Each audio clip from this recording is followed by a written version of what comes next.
InsyaAllah tuan-tuan, kita sambung muka surat 34 muka surat 34 Kitab Muhimmah. Kitab Muhimmah muka surat 34. Astaghfirullahalazim alladzi la ilaha illa wal hayyul qayyum wa atubu ilaik. A'udzu billahi samil alim minasy syaithanir rajim. Bismillahirrahmanirrahim. Assalamualaikum warahmatullahi wabarakatuh. Al-Fatihah.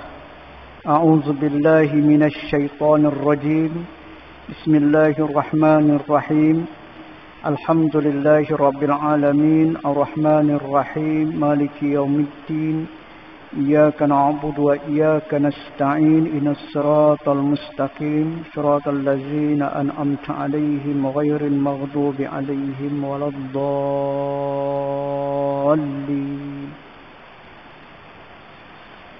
Alhamdulillahilladzi anzala 'ala 'abdihil kitab wa lam yaj'al lahu 'iwaja qayyiman liyunzira ba'san shadidan min ladunhu wa yubashshiral mu'minina alladzina ya'maluna as-salihati anna lahum ajran hasana. Asyhadu an la ilaha illallah wa asyhadu anna Muhammadan 'abduhu wa rasuluh. Allahumma shalli wa sallim wa barik ala sayidina Muhammad wa ala alihi wa sahbihi wa man tabi'ahum bi ihsanin ila yaumiddin. Subhanaka la ilma lana illa ma 'allamtana innaka antal alimul hakim. La haula wala quwwata illa billahil aliyil azim. Yang dimuliakan Tuan Imam, Murusi, Jawatan Kuasa Masjid, seluruh jamaah muslimin muslimat yang diberikan kesempatan untuk bersama-sama pada malam ini. Alhamdulillah, Allah Subhanahu wa taala masih menggerakkan hati kita untuk terus berlumba-lumba mencari kebaikan, terutamanya sebagai bekalan untuk akhirat. Mudah-mudahan dengan kita bersungguh-sungguh melaksanakan, menunaikan segala kewajipan yang difardukan kepada kita, insya-Allah kita akan bersenang-senang di dalam kubur dan di akhirat diberikan nikmat oleh Allah Subhanahu wa taala. Sebab itu bila kita sampai kepada makam ibad ataupun sebagai hamba, maka kita perlu kepada dua perkara. Dua perkara ini yang disebut kita di dunia mesti bermujahadah, bersungguh-sungguh untuk kita melakukan sesuatu. Dan yang keduanya disebut sebagai muqabadah, bersusah payah. Sementara Allah masih beri kepada kita sedikit umur yang kita tidak tahu bilakah kita akan dijemput oleh Allah Subhanahu wa taala. Kita yakin bahawa apabila kita dah sampai umur 50 tahun, maknanya sudah semakin dekat dengan Allah. Semakin dekat kita dengan alam yang pastinya kita akan tempuhi, yaitu alam barzakh.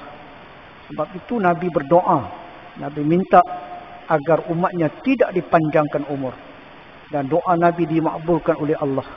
Maknanya umur umat Muhammad ini tidak sampai ratusan tahun, dah dalam 60 ke 70 tahun. Itulah keadaan umat Nabi Muhammad. Tuan-tuan muslimin muslimat yang dirahmati Allah, kita sambung kitab kita, iaitu kitab Muhimmah. Setelah kita terhenti seketika, dan alhamdulillah kita dah start pada malam ini. Kita sambung apa disebut oleh Nabi SAW, peringatan, tanbih, peringatan, menyatakan tahajur dan tasyamu. Telah mengeluarkan oleh Ahmad dan Tabrani daripada Rasulullah sallallahu alaihi wasallam bahawa sesungguhnya bersabda ia, tiada halal bagi seorang muslim meninggalkan ia akan bertutur akan seseorang Islam itu terlebih daripada 3 hari. Maka bahawa sesungguhnya keduanya cenderung keduanya daripada hak selama ada keduanya itu atas mengekali keduanya. Bermula awal-awal keduanya itu kembali kepada maknanya kembali pada soleh. Nescaya adalah terdahulunya kembali itu kepada kafarah bagi dosa dan juga dan jika memberi salam ia, maka tiada menerima dan menolak ia atas selamanya. Nescaya mengembalikan atasnya oleh malaikat dan mengembalikan atas yang lain itu oleh syaitan. Maka jikalau mati keduanya atas mengekali akan keduanya, seperti demikian itu, nescaya tiada masuk keduanya ke dalam syurga hal keadaan berhimpun selama-lamanya. Mudah kita faham. Makna jangan putus silaturahim. Hatta dengan isteri. Disebut sini suami isteri. Kita boleh umumkan kepada sesiapa pun. Bersama sahabat kita dan kawan kita. Jangan sampai kita memutuskan silaturahim dengan kita tidak bercakap. 3 hari tak bercakap tuan-tuan, maknanya kita sudah mendapat dosa. Itu juga dengan suami isteri bila bergaduh, biarlah kita berbincang. Kita duduk, cuba untuk menyelesaikan apa masalah. Jangan senyap dia tuan-tuan. Protes, silent protest. Sebab itu tuan-tuan, dalam kita menjalani kehidupan sesama manusia, kita sedar kita adalah makhluk Allah. Bila Allah Subhanahu wa taala ciptakan kita sebagai makhluk, mesti ada kekurangan, mesti ada kelemahan. Apatah lagi kita manusia biasa. Rasul Allah pilih. Bila Allah Subhanahu wa taala pilih rasul, maknanya Allah memberikan sesuatu kepada rasul, para nabi, iaitu maksum, terpelihara. Terpelihara pada dosa, daripada kesalahan yang mendatangkan dosa. Kita ni tuan-tuan, setiap hari mungkin kita ada melakukan kesalahan. Sama ada kesalahan dengan anak isteri kita, dari segi tanggungjawab, ataupun dengan sahabat handai kita. Baik itu Nabi SAW mengingatkan kepada kita bahawa kasih kita kepada manusia ini jangan sampai 100%.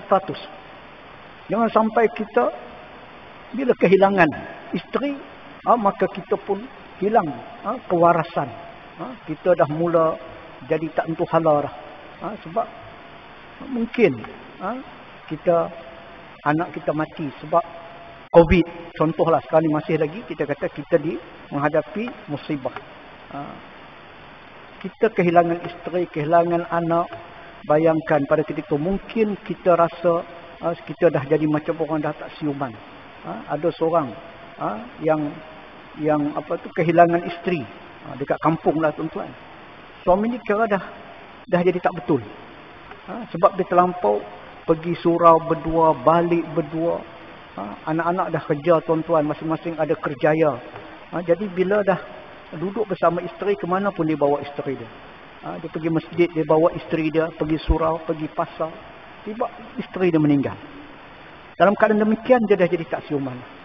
Kadang jalan waktu maghrib, jalan, nanti balik, kemudian tidur di mana tempat dia nak, dah jadi tak betul. Sebab itu kata Nabi SAW dalam satu hadis riwayat Abu Hurairah, ahbib habibaka haunan ma asa ayyakunu baghidaka yawman ma wa abghid baghidaka haunan ma asa ayyakun habibaka yawman ma. Ini kata Nabi. Nabi bagi tahu, kasihlah kamu kepada orang yang kamu kasih seadanya saja, jangan lebih-lebih. Seadanya saja. Mungkin satu masa nanti ia akan mengkhianati. Mungkin manusia kita tak tahu. Abghid baghidaka haunan ma asa ayyakun habibaka yawman ma. Bencilah kamu kepada musuh kamu seadanya. Jangan lebih-lebih.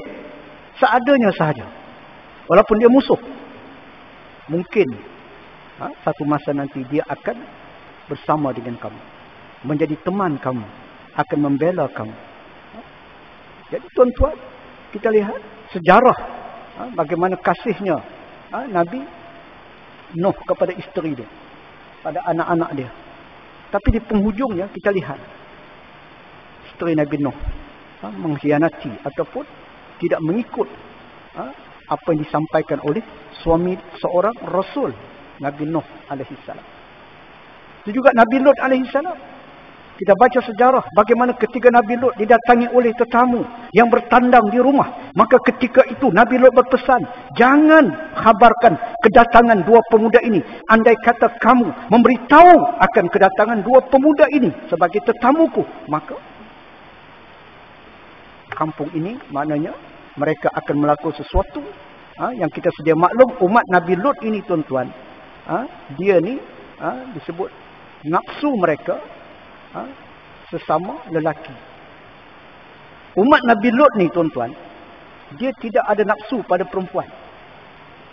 Kalau perempuan tu badan macam biola, macam khengga tuan-tuan, duk tergedek-gedek, tak ada apa, sikit pun tak teringin tuan-tuan.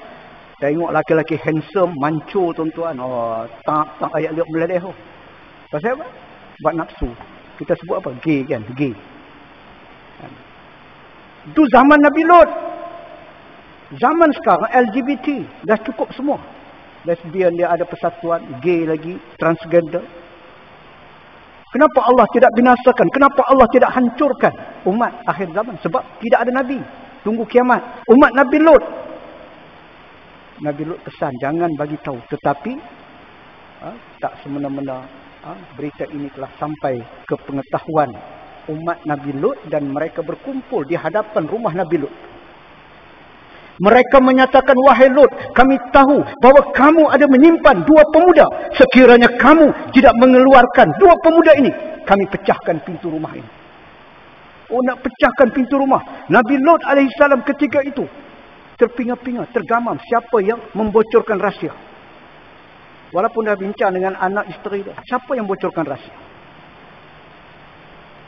Ahbib habibaka haunan ma asa ayyakulu habbaridaka yaumamma.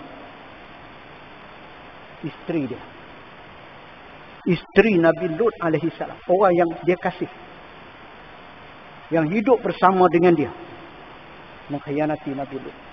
Maka dua pemuda itu menyatakan, wahai Lut, kami sebenarnya malaikat yang diutuskan oleh Allah. Dan kami nak memberitahu kepada kamu, nak menyampaikan kepada kamu satu berita yang menyedihkan. Bahawa sebentar lagi Allah akan timpakan bala ke atas umatnya. Sebentar lagi turun azab. Tinggalkanlah bumi Sadom ini. Bawalah pengikut kamu dan anak-anak kamu. Ketika mana kamu melangkah, jangan sekali-kali berpaling ke belakang. Kerana di saat itu azab sedang diturunkan. Malaikat pesan, bila dah keluar, jangan berpaling ke belakang. Tinggalkan isteri kamu. Maknanya, tuan-tuan, kita kasih dengan kita doa. Mudah-mudahan, biarlah isteri, anak-anak kita berada di atas jalan yang betul. Jangan sampai nanti, di penghujungnya, dia terkeluar daripada landasan. Baik itu kita bersyukur, semakin kita tua, semakin kita dibimbing, kita dididik, kita ditarbiah. Maka insya-Allah kita boleh bawa anak isteri kita bersama-sama dengan kita untuk kita juga akan berkumpul nanti di padang mahsyar di bawah lindungan arasy. Betul dalam kitab Muhammad disebut, tugas kita ni berat. Nak jaga hubungan baik kita dengan isteri, dengan anak-anak. Jangan tak bertegur, tuan-tuan. Dan begitu juga bila kita pesan Sayyidina Rasulullah SAW, walaupun kita bermusuh, tapi jangan sampai 100%. InsyaAllah mungkin Allah bagi hidayah. Lihat Hatim Abi Baltaqa, seorang sahabat Nabi yang berhijrah, seorang sahabat Nabi yang ikut serta dalam perang Badar, sahabat Nabi yang terlibat dengan perjanjian Aqabah, yang diangkat sebagai sahabat Aulia. Tapi ketika Nabi merancang untuk menyerang Mekah, tiba-tiba ada seorang wanita yang nak balik ke Mekah, maka diberi satu surat, Hatim Abi Baltaqa. Sehinggakan Nabi pada ketika itu merasa curiga. Insting kan orang Rasul. Dia perintahkan Ali bin Abi Talib supaya menangkap wanita tadi dan bawa balik surat yang dipegang. Sebelum sampai ke Mekah, maka Ali dan juga seorang sahabat lagi pergi, kemudian berjaya menangkap wanita tersebut. Kemudian diambil surat, dibawa balik, dan diserahkan kepada Nabi SAW. Ketika diserahkan pada Rasulullah, maka Rasulullah buka surat itu dan Rasulullah nampak ditulis oleh Hatim Abi Baltaqa yang memberitahu bahawa rancangan Nabi nak serang Mekah kepada keluarganya. Surat itu rupanya nak sampai pada keluarganya supaya tahulah tentang rancangan umat Islam nak pergi ke Mekah nak serang. Ini merupakan suatu pengkhianatan terhadap rahsia. Dalam perbincangan tadi, itu adalah rahsia. Strategi, rahsia. Tak boleh disebarkan. Sahabat Aulia, orang yang Nabi percaya, yang Nabi kasih, yang Nabi sayang, tetapi sanggup mengkhianati Rasulullah SAW. Sehinggakan pada ketika itu Umar telah mengeluarkan pedang untuk memenggal leher Hatim Abi Baltaqa. Nabi kata, kalaulah tidak kerana ini sahabat Aulia, maka sudah pasti terpenggallah leher. Nabi kata, ni sahabat ada 350 orang, tuan-tuan. Lebih kuranglah sahabat Nabi. Tetapi 300 lebih itu sahabat Aulia adalah sahabat yang disebutkan tadi. Dia hijrah. Dia sertai perang Badar, ahli Badar, ketika Aqabah, perjanjian. Itu sahabat Nabi Aulia. Itu cerita. Ketika Nabi Isa AS dengan pengikut-pengikut dia, Nabi Isa kata, siapa ni kamu ni nak bersama dengan aku dalam menjalankan kerja dakwah, menyampaikan seruan Islam? Siapa di antara kamu yang bersama dengan aku? Yang pastinya tugas ini bukan tugas yang ringan, tugas yang sangat berat. Bukan senang, tuan-tuan. Ketika Nabi Isa menyatakan sebagaimana yang disebut oleh Allah Subhanahu wa taala dalam Al-Quran. Wa qala Isa ibn Maryam lil hawariyin man ansari ila Allah? Qala al hawariyun nahnu ansarullah. Surah As-Saff. Ketika Nabi Isa berkata kepada Hawari ini pengikut setia. Siapa ni di antara kamu yang nak menolong agama Allah bersama-sama? Tak ramai, tuan-tuan. Rupanya 12 orang je. 12 orang. Ni, mereka bangkit. Mereka menyatakan, nahnu ansarullah. Kami akan tolong agama Allah. Sebagaimana kamu tolong agama Allah. Ketika Nabi Isa nak dibunuh, Nabi Isa bersembunyi satu tempat. Yang pada ketika itu, tuan-tuan, mereka dapat mengetahui tempat persembunyian Nabi Isa. Lalu mereka kepung. Siapa yang membocorkan rahsia tempat persembunyian Nabi Isa? Itu persoalan. Siapa yang membocorkan rahsia? Yang membocorkan rahsia adalah seorang Hawari, Judas Angkiriot. Judas ni salah seorang Hawariun. Orang kepercayaan Nabi Isa AS. Dialah yang membocorkan rahsia. Yang memberitahu kepada mereka yang nak membunuh Nabi Isa. Nabi Isa tak boleh lari, tuan-tuan. Tak boleh lari. Nabi Isa pada ketika serah diri pada Allah. Lalu Allah angkat dia ke langit. Sebagaimana dalam hadis Nabi. Allah angkat dia dalam usia 33 tahun. Tuan-tuan bayangkan. Tetapi kepercayaan bagi Nasara, sebahagiannya, bukan semua, sebahagiannya, menyatakan Nabi Isa disalib. Tapi dengan mukjizat yang ada pada Nabi Isa ni hidup balik. Dan Nabi Isa naik ke atas. Dan akan turun nanti. Di kemudian, di akhir zaman. Itu kepercayaan sebahagian daripada Nasara. Hakikat sebenarnya, tuan-tuan, yang kena salib itu ialah Judas. Hawari sebab Allah tukarkan wajah dia sebab mengkhianati Nabi Isa AS. Maka wajahnya seperti wajah Nabi Isa. Walaupun dia menyatakan, aku bukan Isa. Aku bukan Isa, aku Judas. Aku bukan Isa. Tetapi dia ditangkap. Kemudian disalib. Kalau tuan-tuan pergi dekat Jerusalem, tuan-tuan akan dapat tengok makam Nabi Isa. Itu bukan makam Nabi Isa. Dia sebenarnya letak dalam satu gua, tuan-tuan. Tetapi sekarang ni dia orang-orang ni buat satu pentas di hadapan tu, seolah dia berada di bawah. Dia makam tu kena tengok daripada atas. Itu makam sebut Judas Angkiriot, seorang Hawariyun, orang kepercayaan Nabi Isa, tetapi mengkhianati akan Rasul. Inilah hakikat yang kita lihat ketika nama Ikrimah antara nama yang digantung dekat kelambu Kaabah. selepas Fathu Makkah. Kerana Ikrimah ini adalah musuh Islam. Dalam peperangan Uhud, jelas antara penggerak utama untuk menyerang Nabi, mencederakan Rasulullah bersama-sama Panglima Perang Khalid Al-Walid yang pada ketika itu belum memeluk agama Islam. Apabila mereka melihat di atas bukit Uhud, Jabal Rimayah sudah kosong, hanya tinggal orang saja lagi tuan yang ada di atas, maka mereka memecut daripada bawah, mengambil alih tempat yang strategik. Kemudian Ikrimah dan juga Khalid bin Al-Walid telah menyerang tentera Islam. Serangan itu menyebabkan Nabi jatuh ke satu lubang dan tercedera, berdarah, gigi Nabi berdarah, sehingga kan ada di kalangan umat Islam pada ketika itu menyatakan Rasulullah telah mati, sehingga ada yang membuang pedang. Apa guna kita berjuang, Rasulullah dah tak ada. Pada ketika itulah kita lihat peranan dimainkan oleh Ikrimah dalam perang Uhud. Tetapi setelah Fathu Makkah, Nabi dapat menawan kota Mekah. Ketika itu tertulis nama Ikrimah dekat kelambu Kaabah. Tetapi isteri kepada Ikrimah merayu kepada Rasulullah, wahai Rasulullah. Isteri dia masuk Islam. Suami dia nak melarikan diri sampai dekat Jeddah tu. Dah nak larikan diri, maka kata isteri kepada Ikrimah, andai kata engkau mengampunkan kesalahan Ikrimah, aku boleh membawa dia pulang semula dan menerima sebagai seorang Muslim. Tuan-tuan, Nabi berjiwa besar.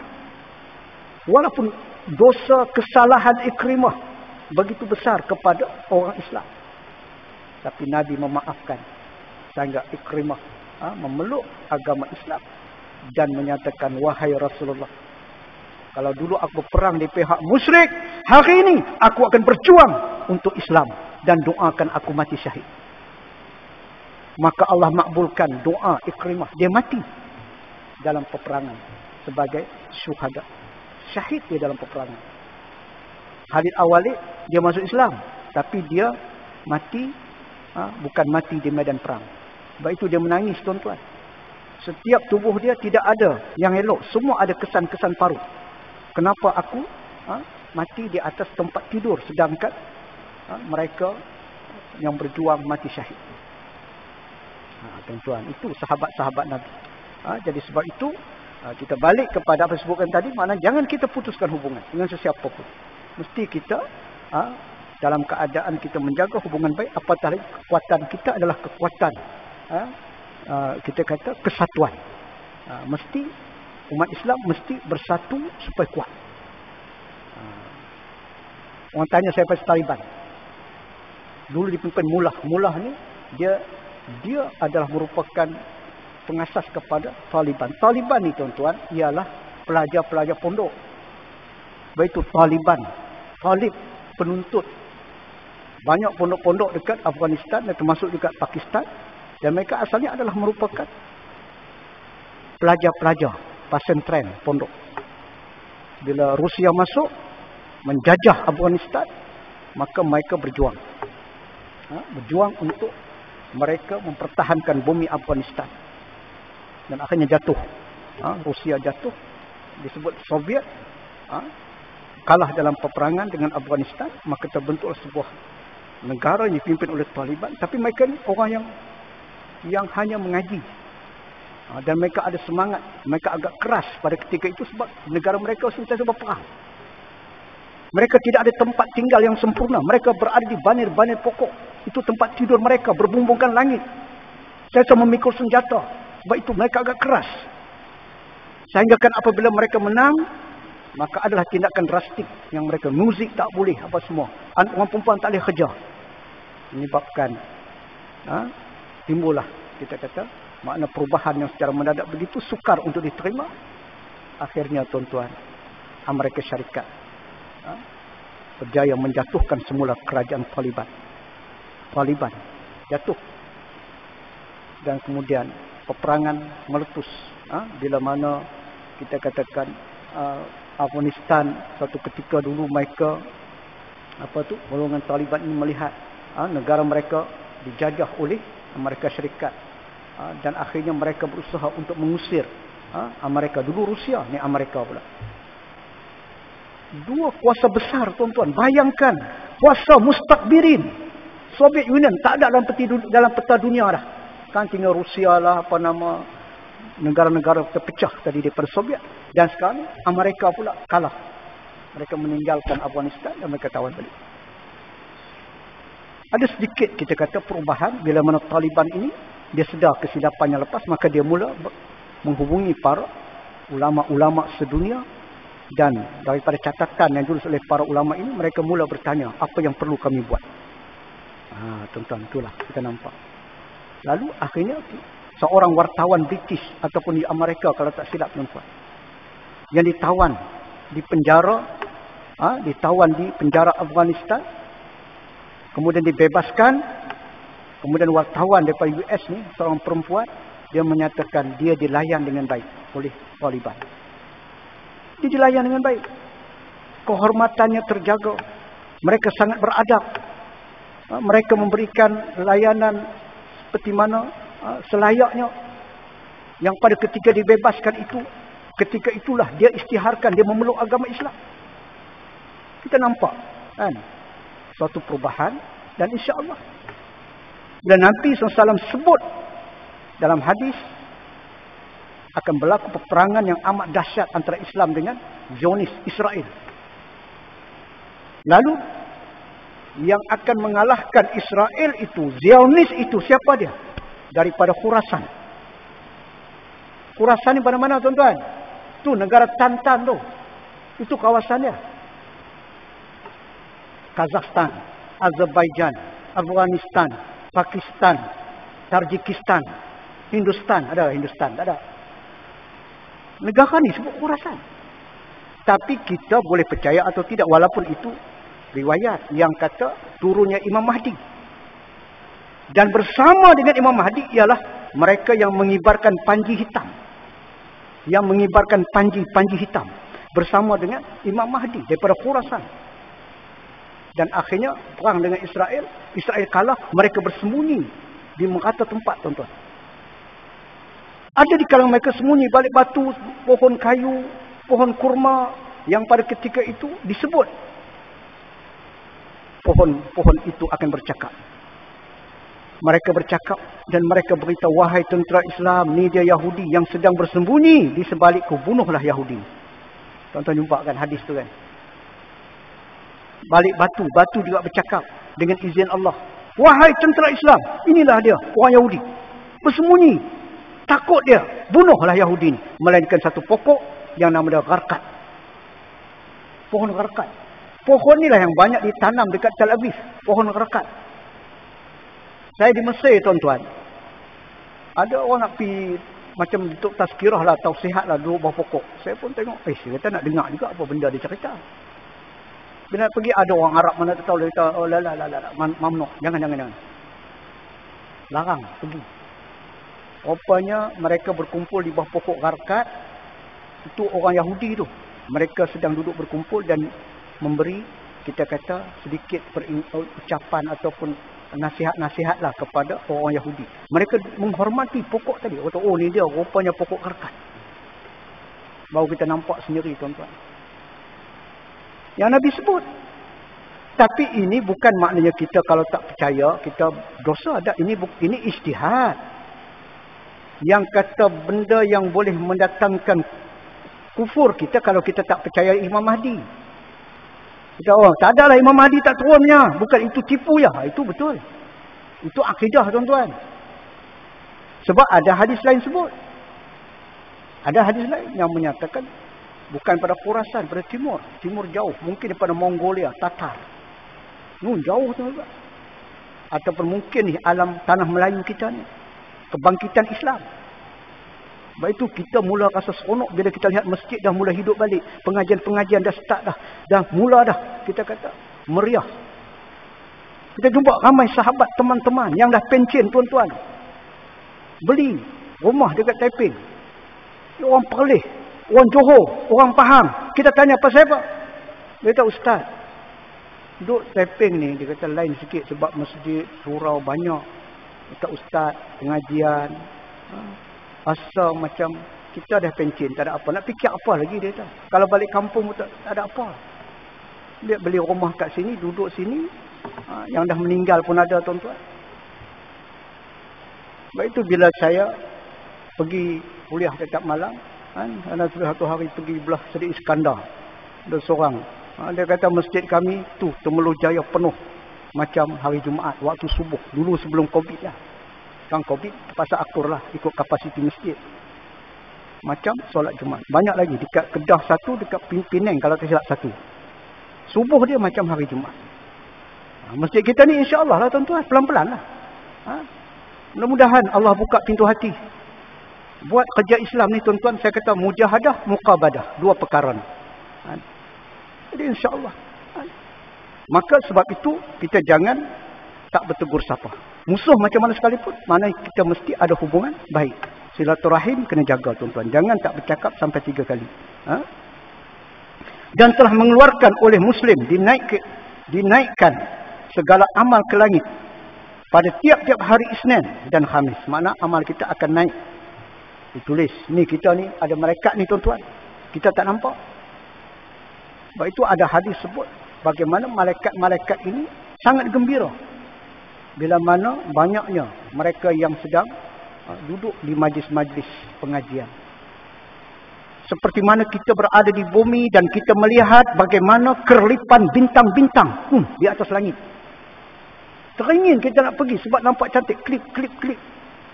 Macam tuan-tuan pergi dekat kampung Diu tu, dia ada klip-klip malam.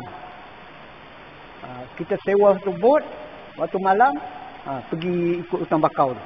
Tengok klip-klip penuh dekat pokok bakau. Kita nampak cantik kan. Nampak cantik. Begitulah malaikat dia melihat di bumi bercahaya.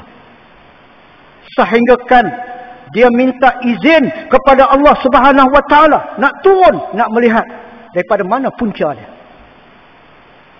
Rupanya tuan-tuan, kita ni sedar tak sedar, wajah orang yang ikhlas ni, yang mengaji ni bercahaya. Nampak sampai ke langit. Rupanya kata malaikat, inilah cahaya yang kami nampak. Lalu ketika itu mereka melapiskan sayap dan bertemu dengan Allah. Mereka menyatakan, ya Allah, kami dah tahu cahaya itu terpancar pada wajah-wajah penuntut-penuntut ilmu, ahli zikr. Mereka yang berzikir, mengingatimu ya Allah. Maka Allah Subhanahu Wa Taala menyatakan, wahai malaikat-malaikatku, di atas sifatku sebagai Al-Ghafur, yang maha pengampun, maka aku ampunkan dosa. Allah ampunkan dosa, tuan-tuan. Betapa kasihnya Allah, betapa sayangnya Allah dan rahmatnya Allah kepada hamba-hambanya.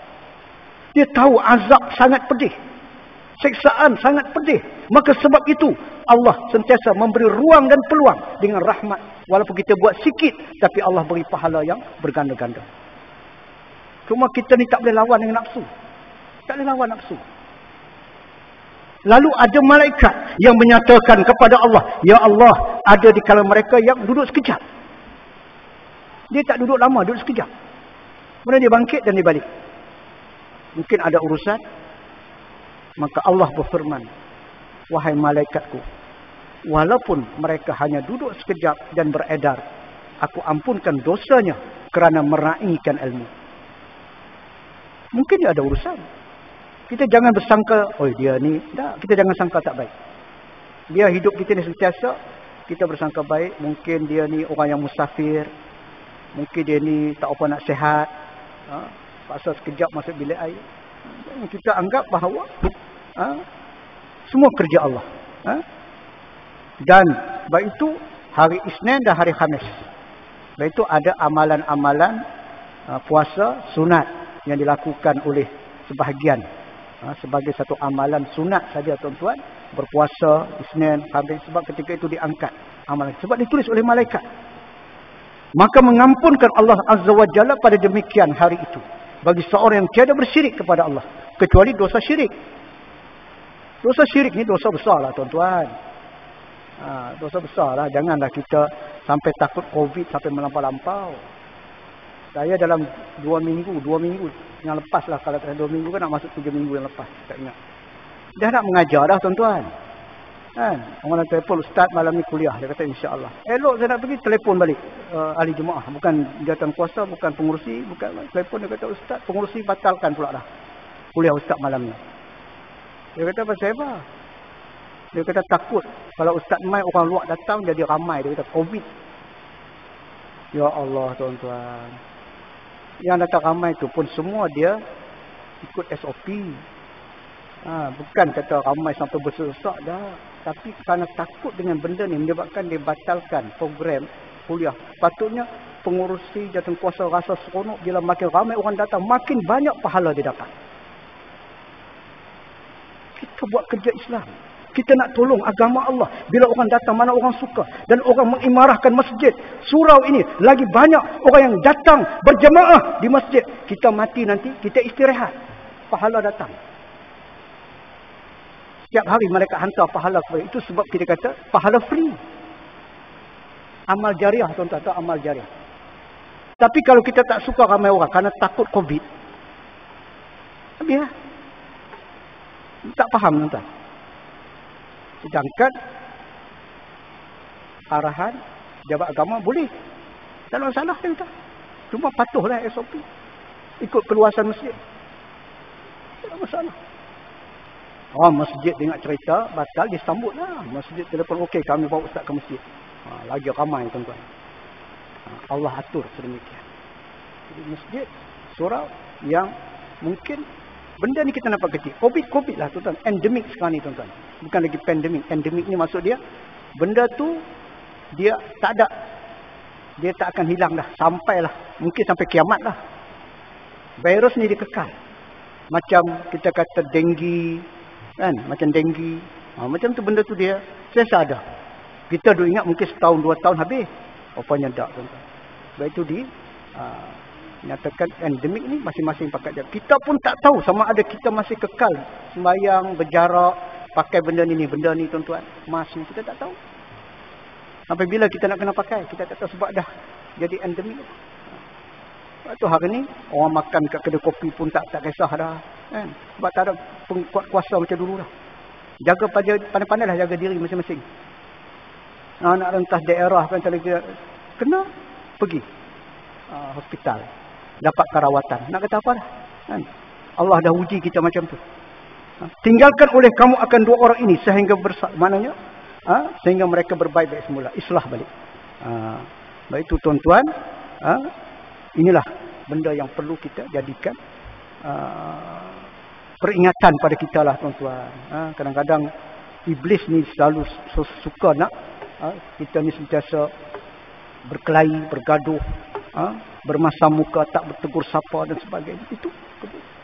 Itu saya tertariklah dengan apa disebutkan oleh Jamaluddin Ar-Rum. Dia seorang ahli filosof ataupun falsafah, ahli syair. Dan memang bila kita hayati setiap bait kata-kata dia memberi satu kesan pada kita. Dalam bahasa Parsi tuan-tuan, tetapi diterjemahkan dalam bahasa Arab. Dia menyampaikan syair dia dalam bahasa Parsi, tapi diterjemahkan dalam bahasa Arab. Kun kasyam fi lutfika war rahmah. Disebut. Wa kun kal lail fi hududin nas. Kun kal ma fil kiram. Kun kal mayit fil ghadab. Kun kat turab fit tawaddu. Kun kama anta azhar kama anta. Apa maksud dia tuan-tuan? Kun kasyam fi lutfika war rahmah. Jadilah kamu seperti matahari yang sentiasa memancarkan cahayanya dengan rahmat, dengan penuh kelembutan. Bayangkan kalau tidak ada matahari. Kita hidup dalam kegelapan. Bahkan tanaman kita akan musnah sama sekali. Kerana perlunya cahaya matahari. Walaupun kadang-kadang dia panas. Tetapi itulah rahmat kepada seluruh manusia dapat hidup. Kita manusia mesti seperti mana matahari. Ada ketika kita tegas, ada ketikanya kita sentiasa menjaga. Dengan penuh kelembutan dan rahmat yang disebut oleh syair tadi. Kun kal-lail fi satri khududin nas. Jadilah kamu seperti malam yang gelap, yang menutupi segala keaiban, yang menutupi segala kelemahan. Bila kita umat Islam, kita war-warkan ini lemah, ini tak boleh buat, akhirnya musuh akan ambil peluang dan ambil kesempatan. Kelemahan kita bila kita asyik bergaduh, berkelahi dan berpecah belah dan sebagainya, menyebabkan musuh mengambil kesempatan. Tutup segala kelemahan, tutup segala keaiban. InsyaAllah Allah bagi izzah, Allah bagi kemuliaan. Kun fil lail fi satri khududin nas. Jadilah kamu seperti malam yang menutupi segala keaiban. Tuan-tuan bayangkan. Kun kalma fil kiram. Jadilah air yang mengalir, yang tidak akan terhenti dan terus mengalir. Walaupun kita letak kayu, batu dan sebagainya, dia tetap akan mengalir. Air itulah yang memberi impak ataupun memberi kesan dalam kehidupan. Lembut mengalir dalam kerja dakwah. Tak ada siapa boleh sekat. Ini kerja yang dilakukan oleh Rasulullah SAW. Jadi seperti air yang mengalir. Tuan-tuan pergi sekat dengan kayu balak, dia akan buat satu lorong lain. Dia akan naik ke atas. Air tetap akan mengalir. Jadilah seperti air yang melimpahkan kemuliaannya. Kehebatan air itu, kita bayangkan. Kalau sudah besar, dia menjadi satu, kita kata tsunami. Air lembut. Kun kal mayyit fil ghadab. Jadilah kamu seperti mayat ketika kamu marah. Jadi seperti mayat. Tambah zaman medsos ni tuan-tuan, orang tabur fitnah macam-macam. Jangan cakap apa. Adakah mayat itu bercakap? Kalau kita tengok mayat, kita maki dia, adakah dia boleh balas balik? Tak. Ni haram jadah, pelak, bayar hutang tak bayar sampai dia mati tak bayar. Oh, kita maki dia. Tak ada. Kalau mayat tu dia bercakap tuan-tuan dengan Tok Imam berlari. Jadi mayat tu dibalas balik. Tak. Kun kal mayyit fil ghadab. Jadilah kamu seperti mayat ketika kamu sedang marah. Kun katurab fit tawadhu. Jadilah kamu seperti tanah ketika mana kamu tawadhu. Yang kita duduk di atas muka bumi, kita kena ingat, kita akan duduk dalam perut bumi. Kenapa kita rasa hebatnya kita di atas perut, atas muka bumi ini, sampai kita tidak pergi masjid, tidak pergi surau, letakkan kepala kita di tempat di mana kita pijak, sujud, punya sombong kita dengan Allah. Kita duduk atas muka bumi Allah. Ingat, kita tawaduk kerana kita sedar sampai masa nanti kita bukan letak di belakang imam, tetapi kita akan diletakkan ni di hadapan imam. Malam kuliah dekat surau, kampung tersusun. Jenazah sampai. Jadi dah masuk waktu, kita solatkan jenazah dulu. Dikebumikan. Malam tu juga. Mana? Kun. Disebut. Kun kama anta, azhar kama anta. Jadilah kamu diri kamu yang sebenar. Jangan jadi orang lain. Kamu akan dikasihi. Jangan kita berlakon jadi orang lain. Kita jadi diri kita sebenarnya. Bagaimana kita dalam masjid, begitulah kita di luar masjid, begitulah kita berada di mana. Kun kama anta, azhar kama anta. Jadilah seperti kamu, bukan jadi orang lain. Dalam masjid lain, dekat luar jadi lain. Jadi itulah yang disebut oleh Jamaluddin Ar-Rum dalam syair dia, insya-Allah. Mudah-mudahan pertemuan kita pada malam ini Allah beri pintu rahmat dia, Allah buka dan Allah beri keberkatan. Aqulu qawli hadza fastaghfirullah li wa lakum wa lisairil muslimina wal muslimat fastaghfiruh innahu wal ghafurur rahim. A'udzu billahi minasyaitonir rajim. Bismillahirrahmanirrahim. Alhamdulillahi rabbil alamin wassalatu wassalamu ala asyrafil anbiya'i wal mursalin wa ala alihi wa sahbihi ajmain. Allahumma inna nas'aluka lisanan ratiban bi zikrik wa qalban maf'uman bi syukrik badan hayyinan layyinan bi ta'atik. Allahumma inna nas'aluka ilman nafi'a wa qalban khashi'a wa yaqinan sadiqa wa dinan qayyima wa rizqan wasi'a wa amalan salihan. Allahumma arina haqqa haqqan warzuqna ittiba'ah wa arina batila batilan warzuqna ijtinabah. Subhanaka la ilma lana illa ma 'allamtana innaka antal alimul hakim. La haula wa la quwata illa billahil aliyil azim. Alhamdulillahi rabbil alamin. InsyaAllah tuan-tuan, kita tangguhkan dengan tasbih kifarah surah Al-Asr.